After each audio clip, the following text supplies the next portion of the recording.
नमस्कार साथियों, मैं रविंद्र गहलोत विंग्स क्लासेस के इस ऑनलाइन प्लेटफॉर्म आपका बहुत-बहुत स्वागत करता हूं। और विंग्स क्लासेस की तरफ की सीयूटी की तरह सीयूटी के लिए लगातार तैयारी करवाई जा रही है और उसी में हम केमिस्ट्री में अलग-अलग यूनिट के ऑब्जेक्टिव देख चुके हैं। आज के इस लेक्चर में हम केमिस्ट्री की जो 5th यूनिट है जिसका नाम है कोऑर्डिनेशन कंपाउंड उप सहसंयोजन यौगिक, उसके ऑब्जेक्टिव आज हम देखने वाले हैं। बेसिक से लेकर एडवांस तक जाएंगे क्योंकि ये चैप्टर ऐसा है जिसमें अगर बेसिक क्लियर हो तो एडवांस बिल्कुल आसान लगता है। अगर बेसिक नहीं आएगा तो एडवांस आपको बहुत टफ लगेगा। तो बिल्कुल बेसिक से लेकर एडवांस तक हम इस चैप्टर के एमसीक्यू देखने वाले हैं। तो आप फर्स्ट टाइम पे अगर ये पढ़ रहे हो तो कोई दिक्कत वाली बात नहीं है, आपको सारा समझ में आएगा। चलिए बेटा हम स्टार्ट करते हैं। यूनिट 4 जो हमारा है कोऑर्डिनेशन कंपाउंड, उसके ऑब्जेक्टिव देखने वाले हैं।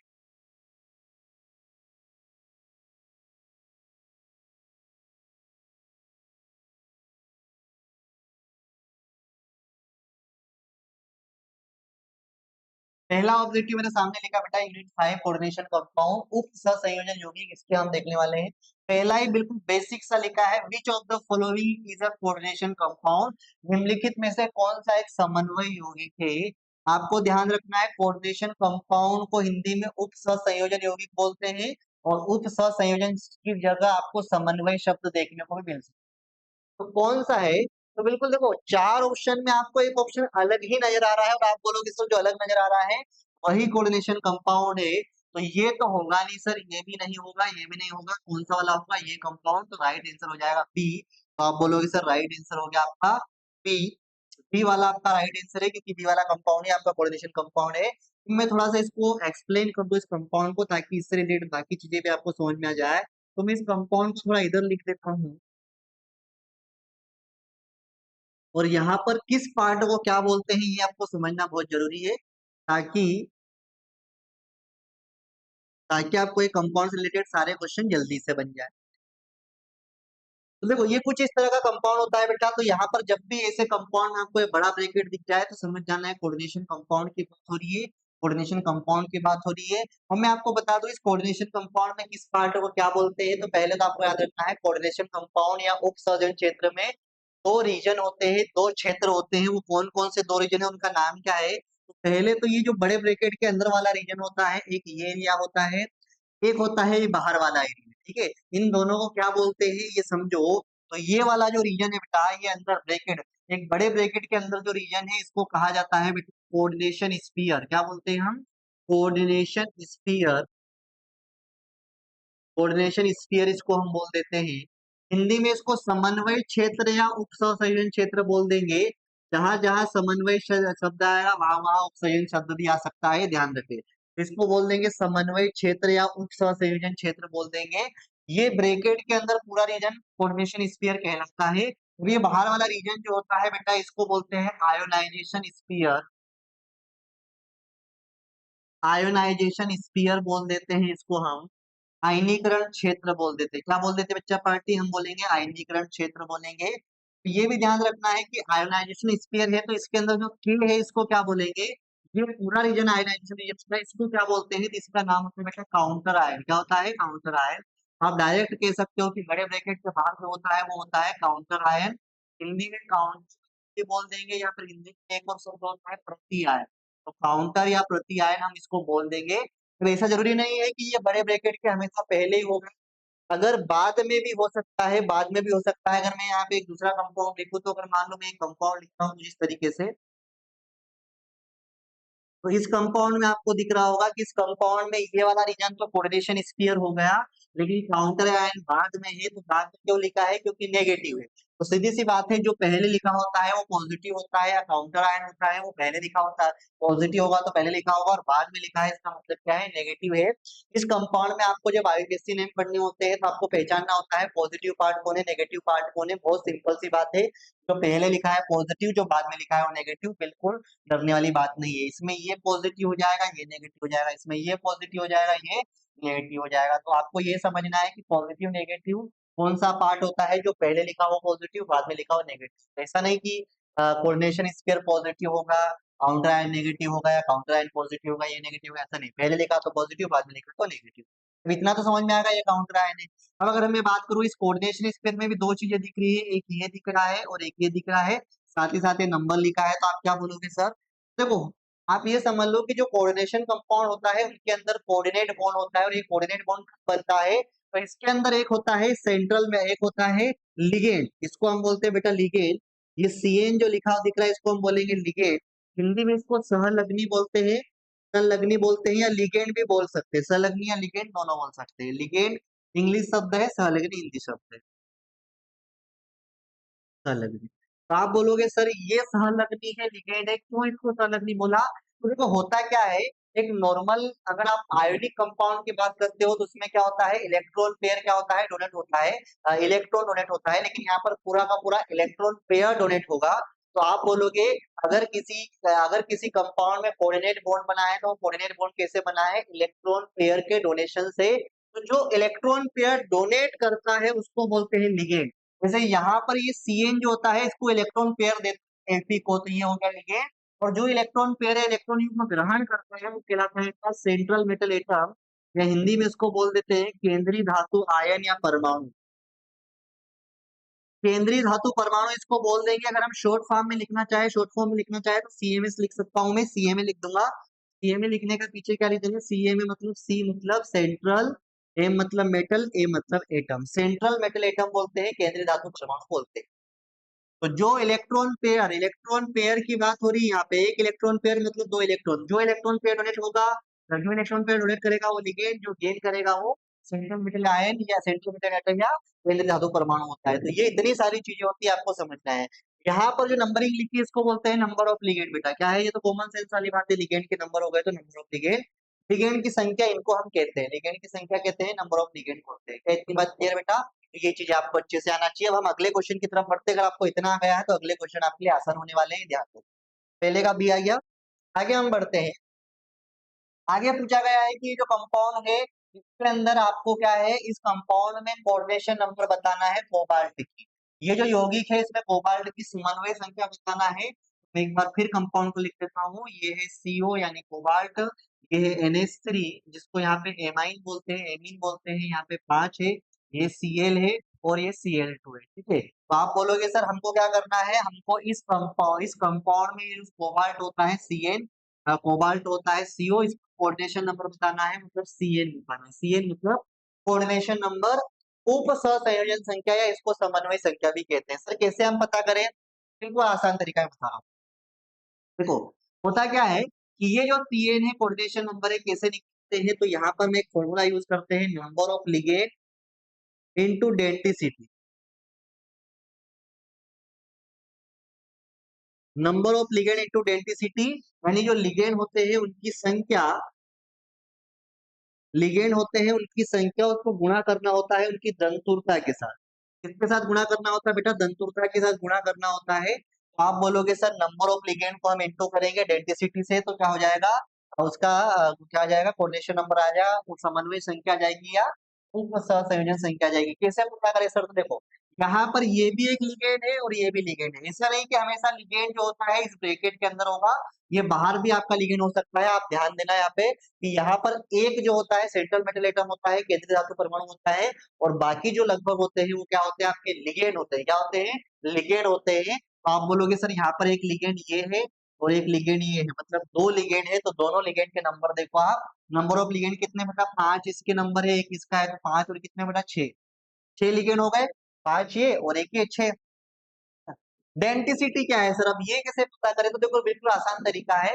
ये जो लिगेंड होते हैं इनके अंदर डोनर एटम प्रेजेंट होते हैं। भाई हमने बोला कि लिगेंड वो होते हैं जो इलेक्ट्रॉन पेयर डोनेट करते हैं। एक लिगेंड के पास अगर एक डोनर एटम होगा, इन लिगेंड के पास एक डोनर एटम होता है, वही इलेक्ट्रॉन पेयर डोनेट करता है। तो अगर हम बोलेंगे एक लिगेंड के पास अगर एक ही डोनर एटम है तो वो कहलाएगा मोनोडेंटेड लिगेंड। क्या कहलाएगा बेटा, मोनोडेंटेड लिगेंड। अगर एक अगर लिगेंड के पास दो डोनर एटम है तो वो कहलाएगा बाइडेंटेड लिगेंड। तो हम क्या बोलेंगे, अगर एक लिगेंड होता है उसमें लिगेंड के पास जो धातु परमाणु होते हैं उसके आधार पर अलग अलग प्रकार के लिगेंड होते हैं, और वहीं से इनकी तंतुता पता चलती है। अगर हम बोलते हैं कि किसी लिगेंड या सहलग्नी के पास एक ही दाता परमाणु है तो वो कहलाता है एक दंतुर लिगेंड। अगर दो दाता परमाणु है तो क्या कहलाएंगे, बहुदंत, दो दाता परमाणु है तो द्विदंतुर लिगेंड। तो अगर हम बोले सर ये कैसे हैं, तो ये एक दंतुर होते हैं। कैसे होते हैं बेटा, मतलब अगर मैं NH3 लिखता हूँ और Cl लिखता हूँ बेटा, तो इसके अंदर जो NH3 है, NH3 के अंदर सिर्फ नाइट्रोजन ही इलेक्ट्रॉन डोनेट, नाइट्रोजन ही होता है जो डोनर एटम होता है, तो इस पूरे में एक ही डोनर एटम है तो मोनोडेंटेड हो गया। ये तो ऑलरेडी एक है तो ये कैसा हो गया, मोनोडेंटेड हो गया। तो एक लिगेंड के अंदर जितने डोनर एटम होंगे उस हिसाब से वो डेंसिटी शो करेगा, उस हिसाब से वो लिगेंड कहलाएगा। तो हम बोलेंगे इनमें एक ही डोनर एटम होता है तो ये मोनोडेंटेड लिगेंड होते हैं, एक तंतु लिगेंड होते हैं, इसलिए इनकी डेंसिटी क्या हो जाएगी 1। तो 6 इंटू 1 करोगे तो आपको 6 सही आएगा, मतलब इसकी कोऑर्डिनेशन नंबर क्या आ गया बेटा 6, क्या आ गई 6। ये इसकी उत्सर्जन संख्या है, समन्वय संख्या आ गई। सीधा सा फंडा है, अगर यहाँ पर कोई लिगेंड है, उस लिगेंड में मोनोडेंटेड लिगेंड है तो उसका डायरेक्ट जो नंबर है, उसका जो नंबर ऑफ लिगेंड है वही उसका क्या हो जाएगा, कोऑर्डिनेशन नंबर, क्योंकि इसको 1 से ही इंटू कर। अगर हम बोलते हैं यहाँ पर जो लिगेंड लिखा है वो एक दंतुर लिगेंड है, तो एक दंतुर लिगेंड में उसकी लिगेंड की संख्या को ही डायरेक्ट समन्वय संख्या कह देते हैं। तो ये फॉर्मूला कब अपने जब बाइडेंटेड लिगेंड होगा तब, क्योंकि बाइडेंटेड लिगेंड में क्या होगा, जितने लिगेंड है वो प्लस इंटू डेंसिटी करोगे तो वहां पर बाइडेंटेड लिगेंड होने से 2 से मल्टीप्लाई करने का आपको बराबर करना पड़ेगा, 2 से आपको गुणा करना पड़ेगा। इतनी बात क्लियर है बेटा, ये बात आपको ध्यान रखना है। तो राइट आंसर हो गया 6। इससे बहुत सारी चीजें आपको इसमें पता होना चाहिए क्योंकि हर काम में आएगी। आगे बढ़े, which of the following ligand is bidentate, अभी मैंने बात करी थी बाइडेंटेड लिगेंड, इसमें से कौन सा द्विदंतुर संलग्नी है, या आप बोलते हो बाइडेंटेड लिगेंड है। तो आप बोलोगे सर ये एक ये मोनोडेंटेड है, ये मोनोडेंटेड है, ये भी मोनोडेंटेड है, अभी हमने देखा एक लोन का बचता है ये, इसका नाम क्या है, इसको हम लिखेंगे C2O4 नेगेटिव, जिसका नाम है ऑक्जेलेट आयन। ऑक्जेलेट आयन इसको हम बोलते हैं बेटा, ऑक्जेलेट आयन बोलते हैं। ये आपका क्या हो जाएगा, ये हो जाएगा द्विदंतुर लिगेंड। क्यों है द्विदंतुर लिगेंड, क्योंकि इसमें 2 ऑक्सीजन है और 2 ऑक्सीजन है तो 2 डोनर एटम हो गए, 2 ज्यादा परमाणु हो गए, इसलिए बाइडेंटेड या द्विदंतुर लिगेंड है। क्या इतनी बात क्लियर बेटा, ये याद रखना। चलिए आगे बढ़े, अगला क्वेश्चन ये टाइप के क्वेश्चन भी आपको करने होते हैं। The oxidation number of the central metal in this compound, ठीक है, ये कंपाउंड दिया है, इसमें केंद्रीय धातु परमाणु की ऑक्सीकरण संख्या पता करना है। कंपाउंड को मैं लिख देता हूँ ताकि आपको समझ में अच्छे से आए। मैं कंपाउंड को लिखता हूँ, ये लिखा है बेटा Cr, ये लिखा है NH3, ये 4, ये Cl2 और बाहर लिखा है Cl बेटा, बिल्कुल आसान है, कोई दिक्कत वाली बात नहीं है। पहली बात तो आपको याद रखना है, जब भी ऑक्सीडेशन नंबर निकालना है तो किसकी निकालना होती है, इस सेंट्रल मेटल एटम या केंद्रीय धातु परमाणु की निकालनी होती है, क्योंकि डिफरेंट डिफरेंट शो करते हैं, डी ब्लॉक के एलिमेंट्स होने से भिन्न भिन्न ऑक्सीकरण संख्या प्रदर्शित करते हैं, ये यहाँ पर डी ब्लॉक के तत्व होने से। अब मैं कैसे निकालू सर, तो बिल्कुल ये देखो ये आना ही चाहिए, क्योंकि इसके बेस पे ही आईपीएससी ने और बहुत सारे कॉन्सेप्ट इस पर जुड़े हुए। कैसे निकाले सर, बिल्कुल आसान है बेटा, जिसका भी कोऑर्डिनेशन नंबर निकालना है पहले उसको हम मानेंगे x, क्या मानेंगे बेटा x, सॉरी जिसका भी ऑक्सीडेशन नंबर निकालना है उसको क्या मानेंगे x। तो मुझे इसका ऑक्सीकरण संख्या निकालना है तो मैं इसको x मानूंगा, तो मैंने x। ये भी ध्यान रखिए कि अगर ये 2 होते, जैसे मान लो Cr2 होता, वैसे होता नहीं है पर एग्जांपल के तौर पे Cr2 होता तो यहाँ पर मैं क्या लिखता, फिर 2x, मगर ये जितने होंगे उतने आपको x लगाने हैं। तो जिसका भी कोऑर्डिनेशन नंबर निकालना है उसको क्या मानेंगे हम x, क्या मानेंगे x, प्लस कर दो फिर। अब जिसका निकालना है उसके अलावा बाकी का पता होना चाहिए, क्योंकि बाकी की फिक्स होती है, ध्यान रखिए। अब मैंने बोला सर इसका ऑक्सीडेशन नंबर निकालना है, ऑक्सीजन संख्या निकालना है, तो इसको मान लिया x।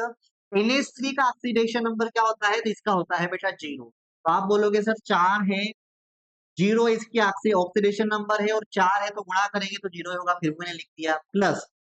क्लोरीन जो होता है, एक क्लोरीन की ऑक्सीडेशन नंबर होती है -1, एक क्लोरीन की ऑक्सीकरण संख्या होती है -1, तो यहाँ पर इनको भी जोड़ लो, इनको भी जोड़ लो, यहाँ पे ब्रैकेट में कोई लेना देना नहीं है, आपको बिल्कुल स्ट्रेट चलना है। तो आप बोलोगे सर यहाँ पर 2 क्लोरीन है, 3 क्लोरीन है, तो 3 क्लोरीन है और एक की -1 है, और 3 क्लोरीन है तो 3 से गुणा कर देंगे, 3 क्लोरीन है, ठीक है, बराबर।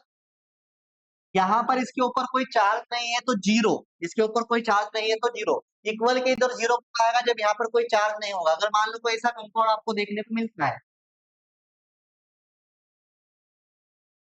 तो आप समझ जाना यहाँ पर क्या हो रहा है, यहाँ पर 2 नेगेटिव लिखा है तो 0 की जगह क्या आ जाता है, -2 आ जाता है, क्या जाता है, माइनस हो जाता। तो जहां पर कोई चार्ज नहीं है मतलब ये न्यूट्रल है, तो आप बोल दोगे 0 है। अब देखो कैसे निकालेंगे बेटा, ध्यान से, ये 4 इंटू 0 तो 0 हो जाएगा, क्योंकि ये 0 हो जाएगा, इंटू करेंगे, बचा क्या 3, तो ये हो जाएगा -3, क्या हो जाएगा बेटा, -3। अब एक सके इधर, अब ये -3 है, प्लस माइनस माइनस हो गया, तो आप इसको -3 को इधर लेके आओगे तो क्या आ जाएगा बेटा, +3, क्या आ जाएगा बेटा, +3। तो ये +3 क्या आ गया आपके लिए, +3 आ गया आपके लिए ऑक्सीडेशन नंबर, +3 क्या आ गया बेटा, ऑक्सीडेशन नंबर आ गया इसका, एक्स का मतलब क्रोमियम का। तो किस तरीके से आप निकालते हो ऑक्सीडेशन नंबर, इस तरीके से हम किसी की ऑक्सीजन संख्या निकाल सकते हैं, जिसका ऑक्सीडेशन नंबर निकालना है उसको x मानेंगे।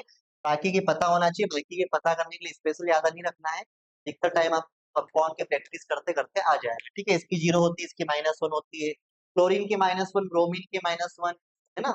H2O जो जैसे ये न्यूट्रल लिगेंड है, उदासीन लिगेंड है, तो 0 होगी। H2O होगा लिगेंड, तो उसकी भी 0 हो जाएगी। जैसे जैसे आएंगे इसी से प्रैक्टिस हो जाएगी। चलो आगे बढ़े हम। आईयूपीएससी नेम आ गया, बिल्कुल आईपीएससी नेम आ गया बेटा, आईपीएससी नाम आ गया इसी का। अब आईपीएससी नेम कैसे होगा, ठीक है। तो आईपीएससी नेम में समझो, पहले तो मैं आपको लिख देता हूँ, क्योंकि वहां पर लिखा हो सकता है आपको थोड़ा समझ में नहीं आ रहा हो। ऐसे लिखे होते हैं फॉर्मूले।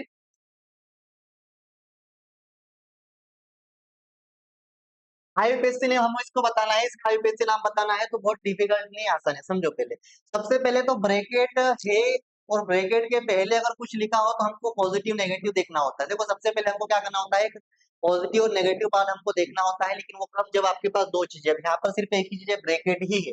अगर ब्रैकेट के पहले कुछ भी लिखा होता तो आप बोलते सर ये पॉजिटिव होता है, ये नेगेटिव होता है, ऐसे पता करना रहता हमको। यहाँ कुछ नहीं है, तो आप बोलोगे ब्रैकेट ही है, मतलब ये न्यूट्रल है। किसका बेटा, न्यूट्रल है। देखो सबसे पहले हम किसका नाम लिखेंगे, जब भी ब्रैकेट के अंदर लिखेंगे तो हम लिखेंगे लिगेंड का नाम। किसका नाम लिखेंगे बेटा, लिगेंड का।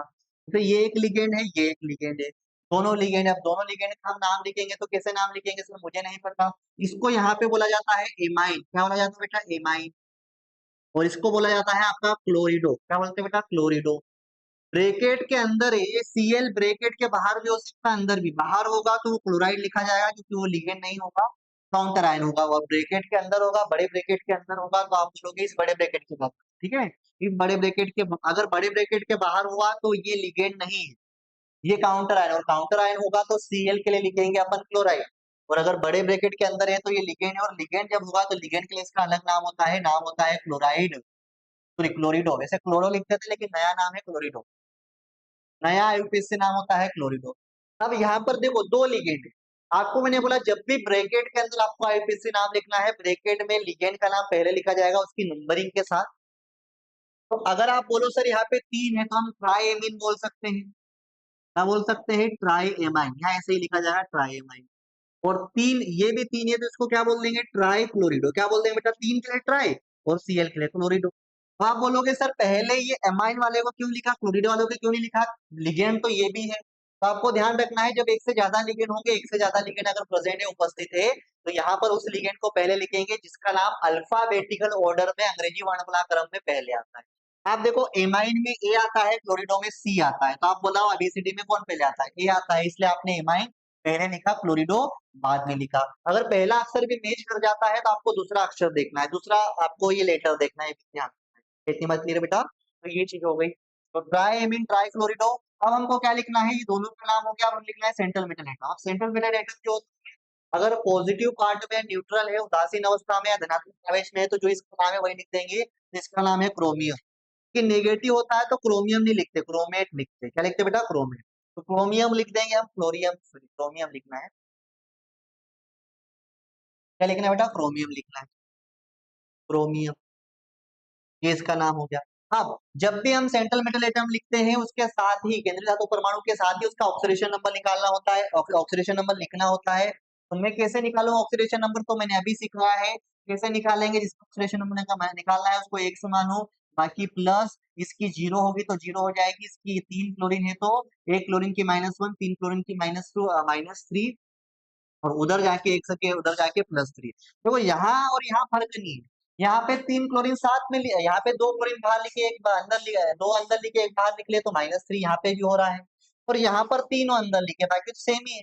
आप बोलोगे तीनों अंदर लिखे तो तीनों के लिए लिख दिया, तो इसके लिए +3 आएगा। +3 यहाँ पे कैसे लिखना है, तो जब भी हमको आईयूपीएससी नाम में सेंट्रल मेटल एटम का ऑक्सीडेशन नंबर लिखना है, ऑक्सीजन संख्या लिखना है, ब्रैकेट में लिखना है, उसके साथ ही ऑक्सीडेशन नंबर उसके सेंट्रल मेटल एटम के साथ ही लिखना है, और ब्रैकेट में लिखने रोमन लेटर में लिखना है।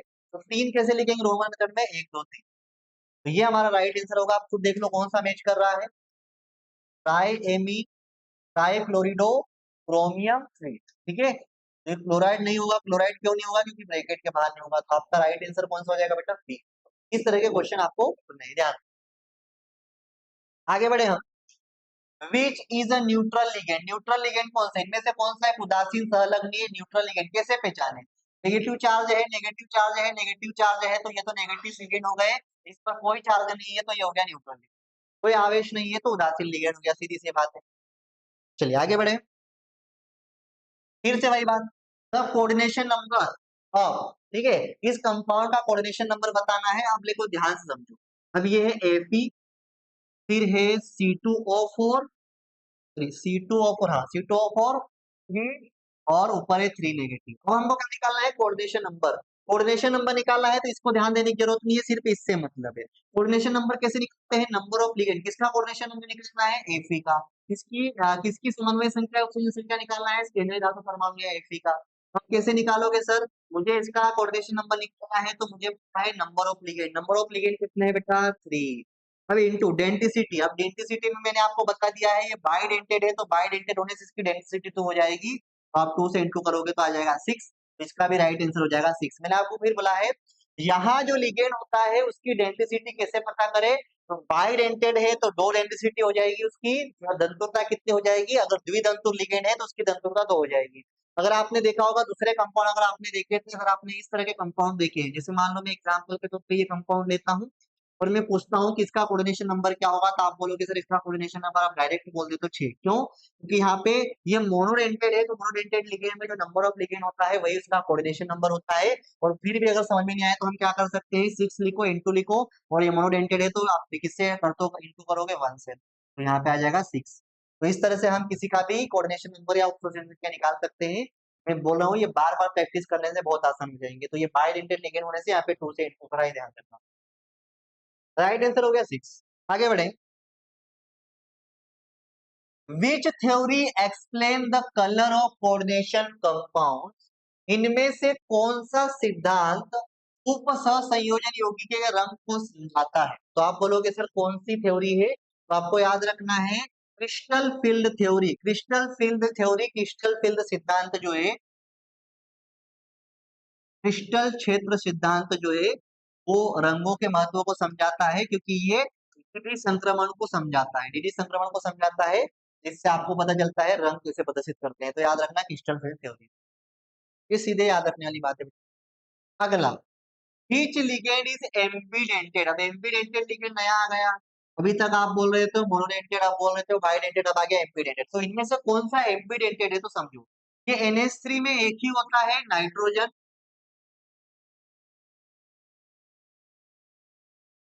तो आप बोलोगे ये सेंट्रल मेटल एटम है, एम मतलब मेटल से, तो ये नाइट्रोजन जुड़ता है, ये एक ही तरफ से जुड़ता है।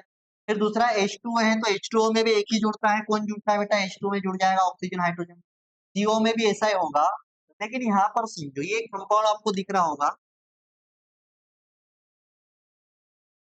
NCS, तो देखो NSCN दिख रहा है, SCN दिख रहा है तो SCN,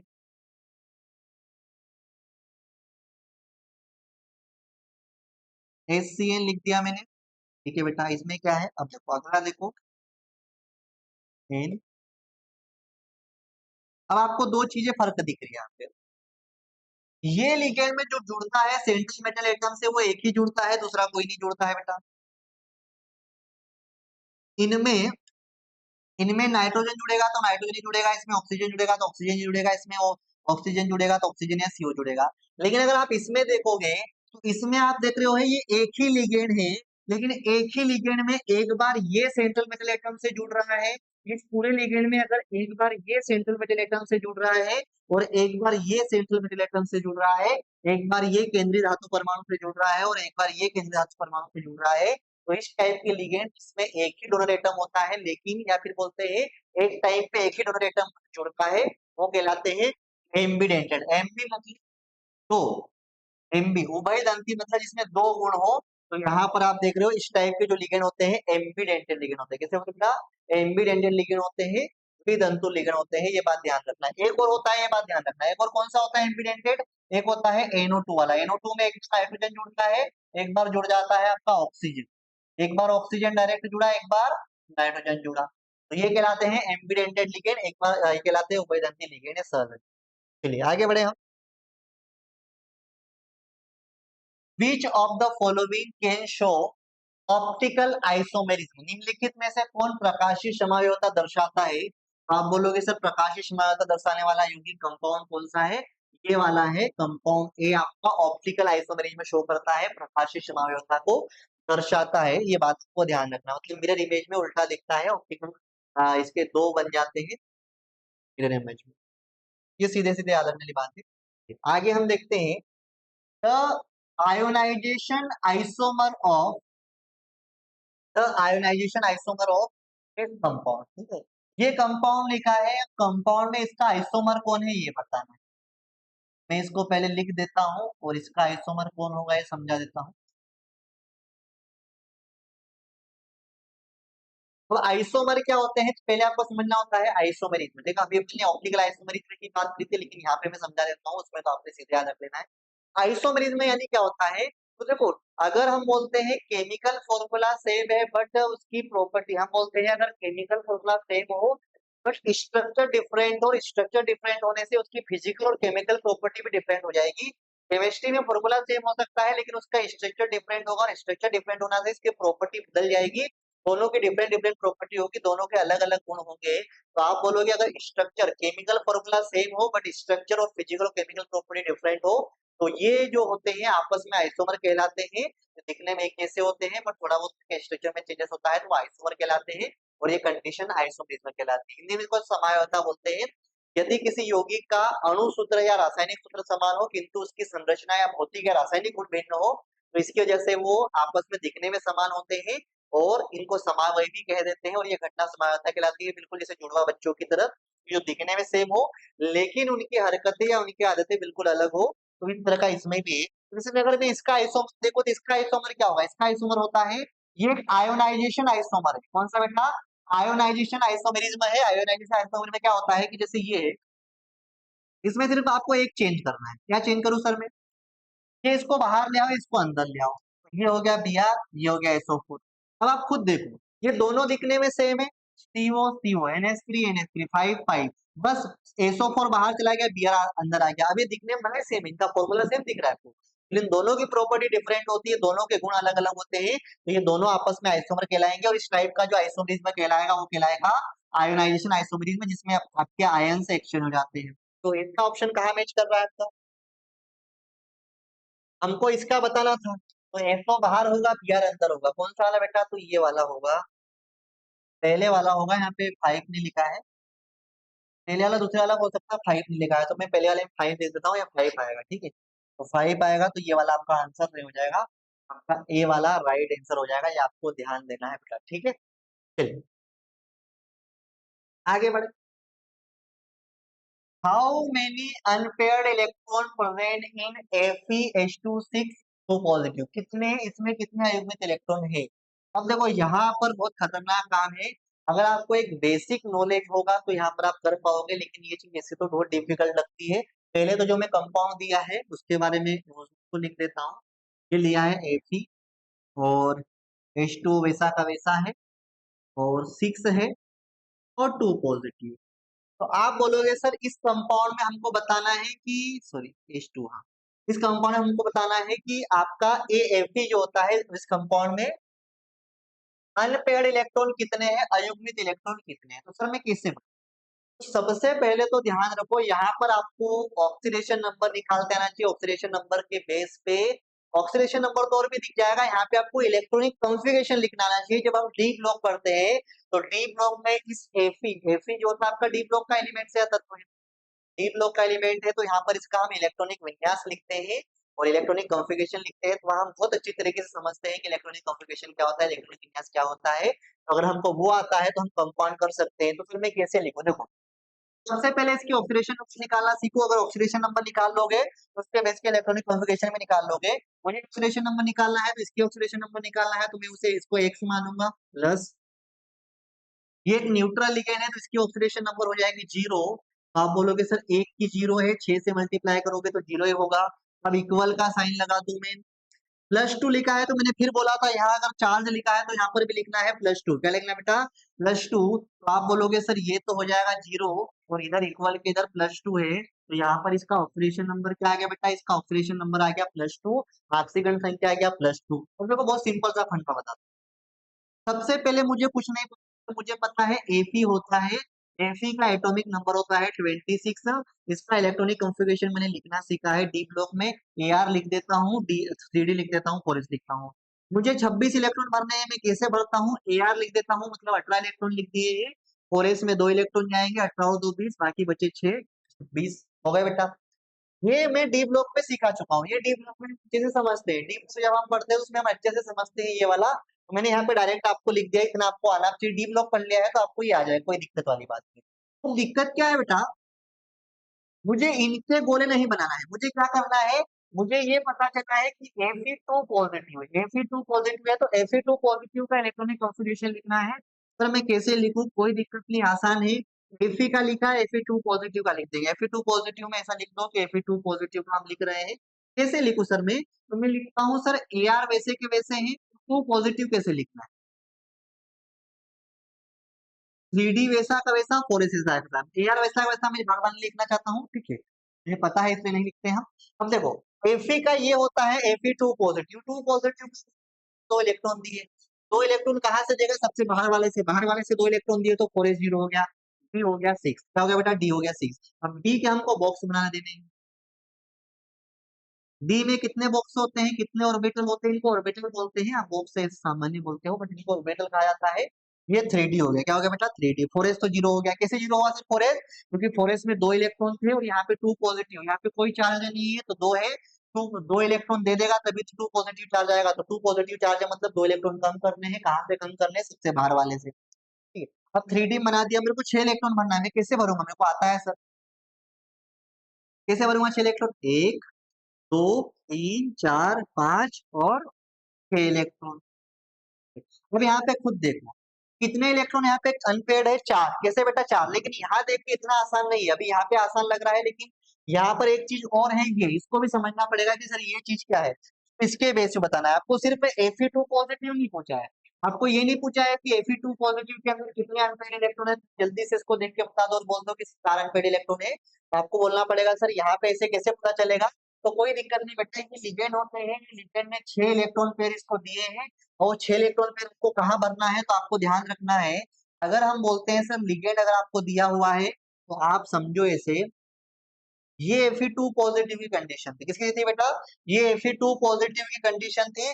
अब ये जो H2O होता है ये एक वीक लिगेंड होता है, एक दुर्बल लिगेंड होता है। और इस वीक लिगेंड की वजह से जो इलेक्ट्रॉन होते हैं ये ऐसे कैसे रहते हैं। और बाकी के जो 4s है और 4p मैंने क्यों बनाया है? मैंने इसलिए बनाया है क्योंकि ये 6 है और ये 6 इलेक्ट्रॉन पेयर इसको डोनेट करेगा। ये खुद एक इलेक्ट्रॉन पेयर देता है लेकिन 6 है तो 6 इलेक्ट्रॉन पेयर देगा।